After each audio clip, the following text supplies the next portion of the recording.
கோவிலையும் சரி, பெருமாள் சன்னதியில் குறிப்பாக சத்யநாராயண பூஜை சங்கல்பம் பண்ணுவாங்க.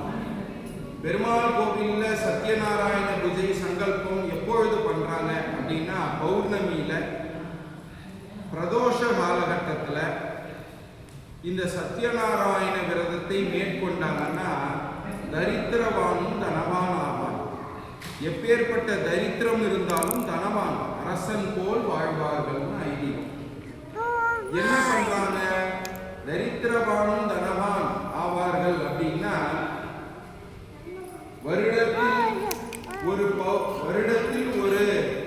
பௌர்ணமியும் அமாவாசையும், மாதத்தில் ஒரு பௌர்ணமியும் அமாவாசையும், இந்த 12 மாதங்களை சந்தியாவனம் பண்ணோம்னா தரித்திரவானும் தனவான் ஆவான். ஒரு மாசத்துல ஒரு பௌர்ணமி, ஒரு அமாவாசை.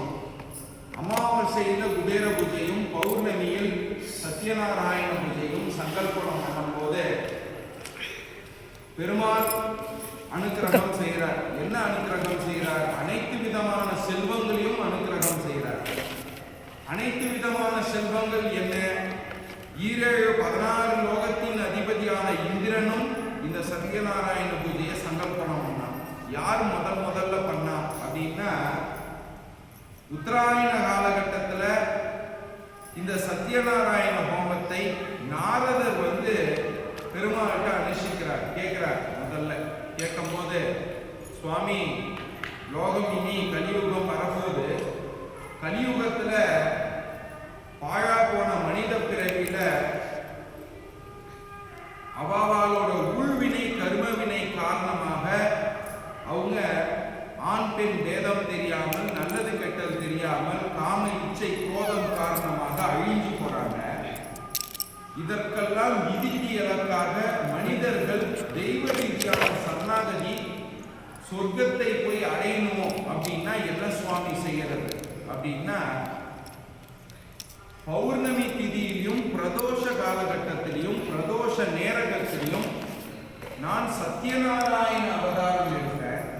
சத்யநாராயண அவதாரத்தில் சத்யநாராயண ஹோமம், சத்யநாராயண பூஜை புனஸ்காரத்தை தம்பதி சமேதராக சேவிக்கிறவர்கள் அல்லது அவர்கள் திருமணம் ஆகியிருந்த மகாலட்சுமி கடாட்சத்தோடு இருக்கக்கூடிய பெண்கள் அல்லது ஆண் தனியாக இருந்தாலும், குறிப்பாக தம்பதி சமேதராக சேவிக்கிறது பெரிய பிரார்த்தம். கலசத்தை வைத்து, வாழையிலை வைத்து, முக்கோணம் கூட்டி, அதுக்கு 9 நவதானியத்தினாலையும், பச்சரிசினாலையும், அக்ஷதையினாலையும், புஷ்பத்தினாலையும், மஞ்சள்னாலையும், குங்குமத்தினாலையும் அர்ச்சனை செய்து அதற்கு ஆகுதி பண்ணி இவருக்கு உண்டான நெய்வேத்தியத்தை சங்கல்பனம் செய்து, இவருக்கு உண்டான நெய்வேத்தியம் ஒன்றும் இல்லை, கேசரி தான். இனிப்பு கேசரியை சங்கல்பனம் செய்து எனக்கு நெய்வேத்தியம் பண்ணி ஆகுதம் பண்ணா தரித்திரவானும் தனவான் ஆவான். இந்த கலசத்தை வைத்து பூஜை பண்ணிட்டு வீட்டில் எல்லா இடமும் அந்த தீர்த்தத்தை தெளிச்சுட்டு 12 மாசமும் இந்த சத்யநாராயண விரதத்தை மேற்கொண்டா தரித்திரவானும் தனவான். இது பெரிய கதை, சுருக்கமா சொல்றேன். இதை சொன்ன பிறகு நாடாளக்கூடிய அரசன், ஒற்றன், வேந்தன் அப்படின்னு இருக்கவனுக்கு எல்லா போக்கும் இருக்கு. புத்திர சோகம் இருக்கு. புத்திர சோகம் இருக்கிறதுனால என்ன செய்யறது? ரிஷிமார்கள் இந்த சத்யநாராயண விரதத்தை மேற்கொள்ளும் போது அந்த வழியாக போன இந்த கொற்றன், என்ன இது ஹோமம், ஒரு ஹோமம்னா என்ன ஹோமம்னு தெரிஞ்சுக்கணும். எதுக்கு எல்லா ஹோமத்திலையும் உட்கார முடியாது. இது என்ன ஹோமம்? இது சத்யநாராயண ஹோமம். இதை யார் முதல்ல அனுஷ்டிச்சா? நாரதர் முதல்ல அனுஷ்டிச்சா. அதுக்கு பிறகு இந்த தன்வந்திரி ரிஷிகள் எல்லாம் அனுஷ்டிச்சாங்க. இதை மேற்கொண்டால் தரித்திரவானும் தனவான் ஆவான். எல்லா விதமான செல்வங்களும், எல்லா விதமான செல்வங்கள்னா அதுல புத்திர செல்வமும் உண்டு. மன நிம்மதி அதிலையும் அடங்கி இருக்கு. புத்திர செல்வம்னு அவனும் இதே மாதிரி அனுஷ்டிச்சு பிரசாதங்களை மேற்கொண்டு எல்லாருக்கும் வினகத்தை கொடுத்த பிறகு என்ன ஆச்சுன்னா அவனுக்கு புத்திர பாக்கியம் கிடைக்குது.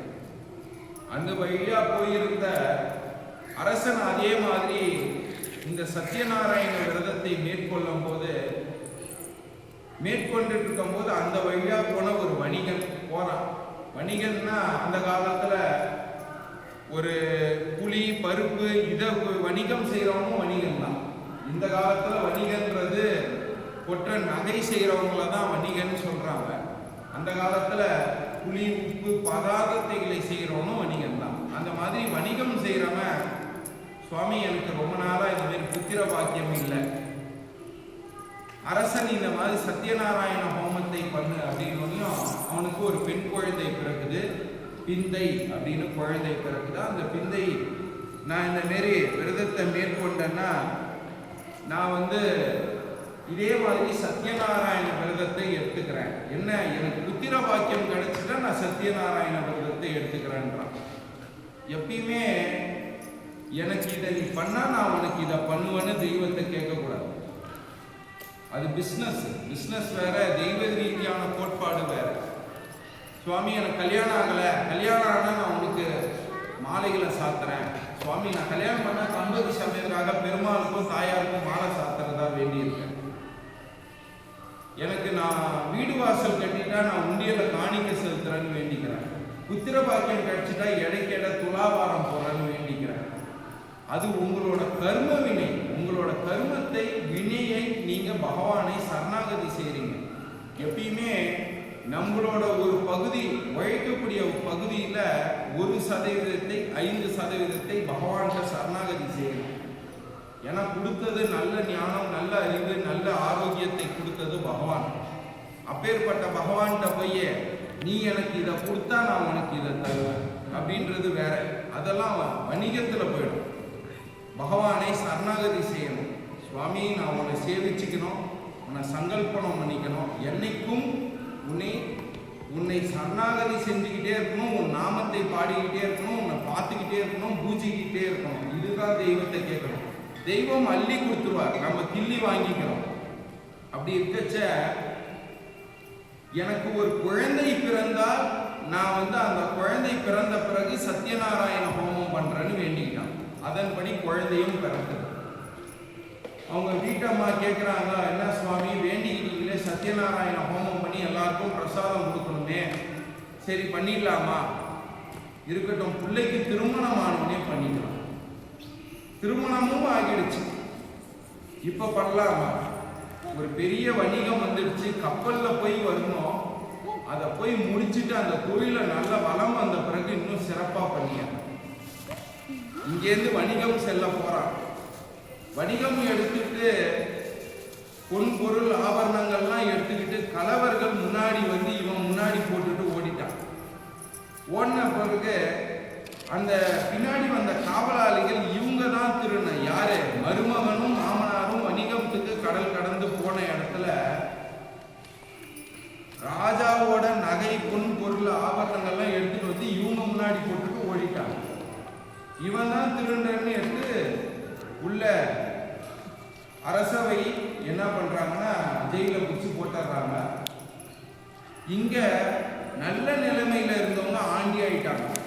மருமகனும் இல்லை, மாமனாரும் இல்லை, பெண்ணும் அவங்க அம்மாவும் இருக்கிறதெல்லாம் வித்து வித்து வித்து புசிக்கிறாங்க. இருந்தாலும் என்ன பண்றது இல்லை. அப்புறம் தான் ஞாபகம் வருது, ஆஹா நம்ம சத்யநாராயண ஹோமம் பண்ணணும்னு வேண்டிக்கிட்டோமே, என்ன பண்றது? சரி நான் இதிலேருந்து மீண்டுறேன், கண்டிப்பாக இந்த சத்யநாராயண ஹோமத்தை பண்றேன் அப்படின்னு வேண்டிக்கிறாங்க. அரசனோட கனவுல போய் சொல்லிடுறார் பெருமாள். திரும்பி இவங்களை மீட்டு எடுத்து வெளியில வராங்க, கப்பல்ல வராங்க. இவங்க வர நேரம் பார்த்து இவங்க வீட்டில் தானா சத்யநாராயண ஹோமம் பண்றாங்க. நம்ம கணவர் வரணும்னு நினைச்சு அவங்க கணவரும் அவங்க பொண்ணும் பண்றாங்க வீட்டில். கப்பல் வருதுன்னு தெரிஞ்ச உடனே பிரசாதத்தை புசிக்காமையே வெளில வந்துருச்சு அந்த பொண்ணு. இங்க மாமனாரும் மருமகனும் கப்பல்லேருந்து இறங்குறாங்க. ஃபுல்லா பொன் பொருள் ஆபரணங்கள்லாம் இருக்கு. பெருமாள் சோதிக்கணும் இல்லையா? ஒரு வயோதிக வேடத்துல போய் இது என்னன்னு கேட்கிறார். இது ஃபுல்லா காஞ்ச இலை புகையிலைன்ட்டார். சதாஸ்து அப்படி ஆகட்டும் சார், எல்லாம் புகையிலை காஞ்ச இலை ஆயிடுச்சு. அவனுக்கு என்ன இது என்ன திருட்டு இருந்தான்? சத்யநாராயண ஹோமத்துல உட்காந்துட்டா பொய் சொல்லக்கூடாது. இங்க ஹோமத்துல இவ வீட்டுல உட்காந்துருக்காங்க. நம்பதி சமேதராதான கணக்கு. மனைவி உட்காந்தாயினா கணவன் உட்காந்தாயினா. வீட்டம்மா உட்காந்துருக்கு, பொண்ணு ஒடியாந்துருச்சு. இங்க ஒரு பொய் சொல்லிட்டார், சதாஸ்துன்னு சொல்லிட்டார். அச்சோ என்னன்னு தெரியலையே, தப்பு தப்பு, இதை தயவுசெய்து பெருமாளே என்னை மன்னிச்சிரு, இதுக்கு ஒரு வழியை சொல். திரும்பி அசிரீதியாக சொல்றார், சத்யநாராயண பிரசாதத்தை உட்கொள்ளாம வந்தது தப்பு, அதை நிவர்த்தனம் முழுசா முடிக்காம வெளில வந்தது தப்பு. ரெண்டாவது, ஹோமத்தில் இருக்கும்போது பொய் சொன்னது தப்பு. சரி, இதுக்கு என்ன புத்தி? இதை முறைப்படி அனுஷ்டிக்கிறேன்னு சொல்லு போதும். முறைப்படி அனுஷ்டிக்கிறேன், எல்லாம் பொன்பொருள் ஆபரணங்களா ஆயிடுச்சு. அதே மாதிரி நெய்வேத்தியங்களை எல்லாருக்கும் கொண்டு கொடுத்தாங்க. திரும்பி ஒரு கொல்லன் என்ன பண்ணான்னா, சத்யநாராயண பிரசாதம் பண்ணிட்டு இருக்கும்போது சுவாமிக்கு அலங்காரம் பண்ணி இருப்பாங்க, போய் அந்த கொல்லம் அதை எடுத்துட்டு போயிட்டான்.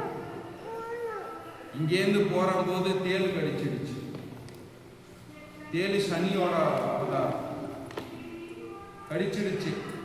கனவுல போய் சொல்ற, என்னன்னு சொல்ற, வீட்டில் பூஜை பண்ணி பூஜை புனஸ்காரத்தில் இருக்கேன், திருடன் எடுத்துட்டு போனது கூட தெரியல, இந்த இடத்துல இருக்கிறாம போய் பாரு. காலில் தேலை கொட்டிட்டு மரத்தடியில் சாஞ்சி கிடக்கிறான் மயங்கிய நிலையில.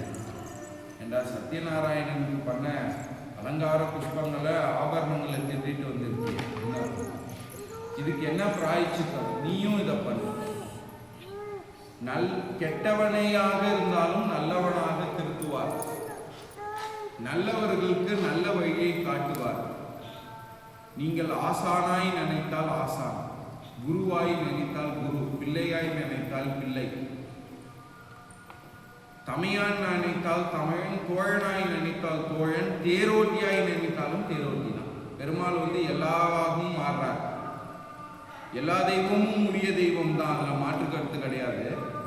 இருந்தாலும் பெருமாள் நேத்தி நரசிம்ம ஜெயந்தி இல்லைன்னு ஒன்று கிடையாது. அந்த சமயத்திலே அனுக்கிரகம் பண்ணுவார், அந்த நேரத்திலே அனுக்கிரகம் பண்ணுவார். நாளை என்பது இல்லவே கிடையாது. மற்ற அவதாரங்கள்லாம் ஒரு தாயின் வயிற்றை ஜனனமாக தேர்ந்தெடுத்து 10 மாசம் கழிச்சு பிறந்து வளர்ந்து அதுக்கப்புறம் சூரசங்காரம் பண்ணார். எதுவும் இன்னும் ஒரு வினாடி பொறுத்திருந்தா கூட அங்க அவன் பொறுத்துக்க மாட்டான். அப்ப தூணை பொழந்து கொண்டு அப்படியே இரண்யகசிப வதம் செய்தார். அப்ப அப்பேற்பட்ட நரசிம்மராக இருக்கிறார், அப்பேற்பட்ட கிருஷ்ணரா இருக்கிறார், ராமராக இருக்கிறார், வேணுகோபாலாக இருக்கிறார், சீனிவாசனா இருக்கிறார், ஜெகத்ரட்சனாக இருக்கிறார், ஆசானாக இருக்கிறார், அதே மாதிரி வைத்தியனாக இருக்கிறார், எல்லா விதமான அவதார புருஷ நிலையிலும் இருக்கிறார். அப்பேற்பட்ட சத்யநாராயண ஹோமத்தை அனுஷ்டிக்கும் போது இந்த பிரதோஷ வேலைகள்ல உளமாற மனசார யார் ஆட்கொள்றாங்களோ, யார் இதை பூஜிக்கிறாங்களோ, யார் இந்த பிரசாதத்தை எல்லாம் புசிக்கிறாங்களோ, தரித்திரவானும் தனவானாவான் அப்படின்றது பெருமாளோட ஐதீகம். இன்னைக்கு எங்க வீட்டுல சத்யநாராயண பிரசாதம் எடுத்துக்கோங்க, அவன் எதிரியா இருந்தாலும் வாங்கி வாயில போடுங்க. பிரசாதம் என்பது பிறர்க்கு கொடுப்பது, அது எந்த இதில் இருப்பினிலும் சத்யநாராயண பிரசாதம் எல்லாத்துக்கும் மேற்பட்டது. இந்த சத்யநாராயண பிரசாதத்தை யாருக்கெல்லாம் கொடுக்குறான், அதுக்காக சுவாமி எனக்கு செல்வம் வேணும், நான் எப்படி என் வீட்டில் இருக்கவங்களுக்கு மட்டும்தான் கொடுப்பேன், அப்படி கிடையாது. அப்படி இல்லைன்னா இந்த சத்யநாராயண ஹோமம் யாருக்குமே தெரியாது. ஞானத்தை போதிக்கணும், நல்ல அறிவை போதிக்கணும், நல்ல கருத்துக்களை போதிக்கணும், பிறர் மனம் வாடாமல் நடக்கணும். அதான் ஆன்மீகம். ஒருத்தவங்களை தவறா ப்ரொமோட்டே பண்ணக்கூடாது, தப்பா பேசக்கூடாது, தப்பா நடத்தக்கூடாது. பிற மனம் வாடாமல் இருப்பதே ஆன்மீகம். அதுக்கு பிறகுதான் மற்றதெல்லாம்.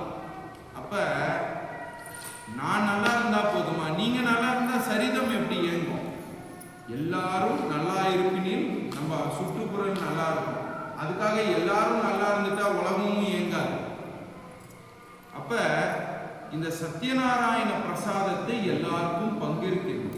அதை யாரெல்லாம் கொடுத்தாங்களோ புசிக்கணும். இதுதான் இந்த சத்யநாராயண ஹோமம். எல்லாரும் உளமாற மனசார இவரை சேவிச்சுக்கணும்.